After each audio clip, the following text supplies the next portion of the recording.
우리 하나님 아버지께서 이 땅에 예수님을 보내신 이유는 우리에게 다시 기회를 주신 것입니다. 그래서 고린도전서 15장 45절을 보시면 기록된 바 첫사람 아담은 생혼이 되었다 함과 같이 그러나 마지막 아담은 다시 살려주는 그 아담을 살려주는 영이 되었다라는 것입니다. 이 말은 본래 하나님의 영광을 드러내는 영적 존재인데 타락한 혼으로 살아가는 존재가 되었기 때문에 하나님께서 다시 예수님을 이 땅에 보내셔서 우리에게 하나님의 영을 주시고자 하신 것입니다.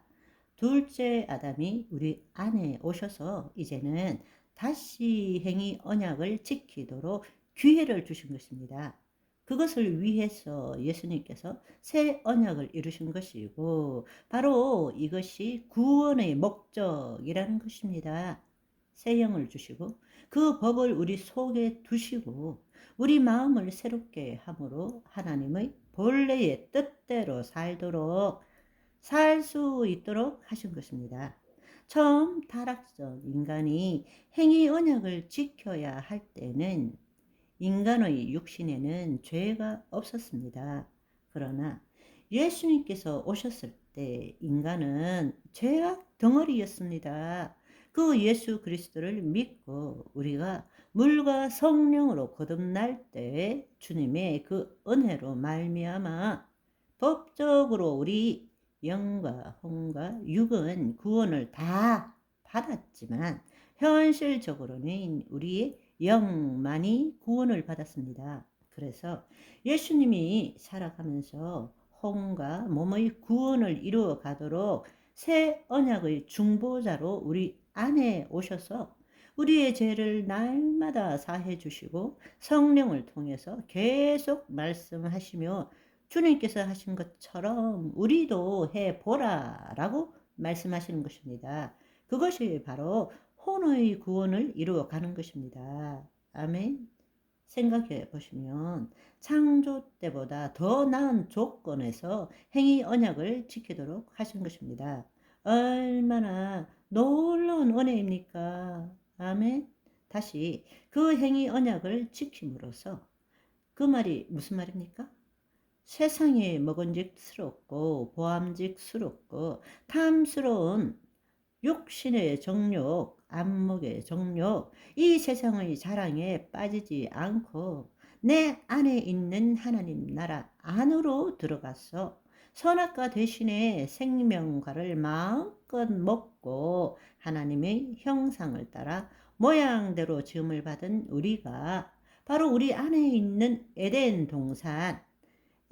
동산에서 하나님의 뜻을 이룸으로써 그 도시인 교회에 믿는 자 한 사람 한 사람을 통하여 이 세상에 하나님의 나라가 더 넓혀지도록 하는 것이 바로 하나님이 예수님을 이 땅에 보내주신 이유라는 것입니다. 아멘. 믿음의 결국은 혼의 구원을 이룸이라 모든 더러운 것과 넘치는 악을 내어 버리고 너의 혼을 능히 구원할 바 마음에 심어진 말씀을 온유함으로 받으라. 하나님의 뜻대로 구원을 받은 자들은 또 선을 행하는 가운데 또 그 혼을 미쁘신 창조주께 의탁할지어다. 뒤로 물러나 멸망하는 자가 아니요 오직 혼을 구원하며 이루는 믿음을 가진 자니라 말씀하신 것입니다. 아멘. 구약의 성경을 통해서 우리가 알아야 할 그림자와 모형은 무엇입니까? 이스라엘 백성들의 대부분이 믿음으로 주의 말씀을 지키지 못했기 때문에 하나님 나라의 그림자인 가나안 땅으로 못 들어간 것입니다. 하나님께서는 전지전능하셔서 우리 인간의 타락을 원하신 것은 아니지만 처음부터 모든 것을 다 알고 계셨고 그럼에도 불구하고 우리를 구원하시기로 예정하신 것입니다. 그렇지만 그 예정을 위해서 모든 것을 준비하셨지만 그것을 따르고 따르지 않고는 인간의 자유의지에 맡기신 것입니다. 물론 우리의 자유의지만이 전부인 것은 아닙니다. 하나님께서 성령님을 통해서 계속적으로 말씀하시고 주의 천사를 보내셔서 하나님께서 예정하신 그 길을 따라 살도록 우리를 보호하시고 계십니다. 그러나 우리가 계속적으로 그 길에서 벗어날 때 예수님께서 다시 오셔서 우리를 심판하시는 것은 당연한 것 아닙니까? 바로 그것이 성경의 말씀입니다.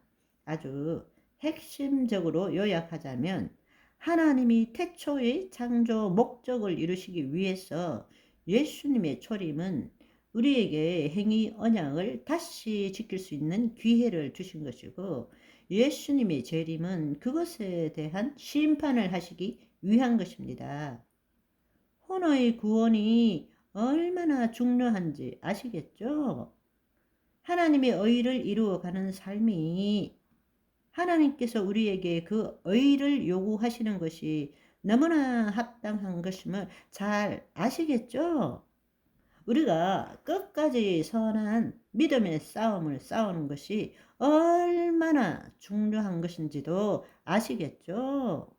이 성경 신약의 대부분을 쓴 사도 바울도 마지막 때까지 나의 떠날 시각이 가까이 왔다. 나는 선한 싸움을 싸우고 나의 달려갈 길을 마치고 믿음을 지켰으니 이렇게 고백하고 있습니다. 하물며 우리들일까 보냐 한번 생각해 보십시오. 저와 여러분은 매일매일의 삶을 통해서 하나님과 생명적, 영적 관계를 가지고 그분의 영광이 나타나시는 오늘 하루가 되시기를 소망합니다. 바이바이.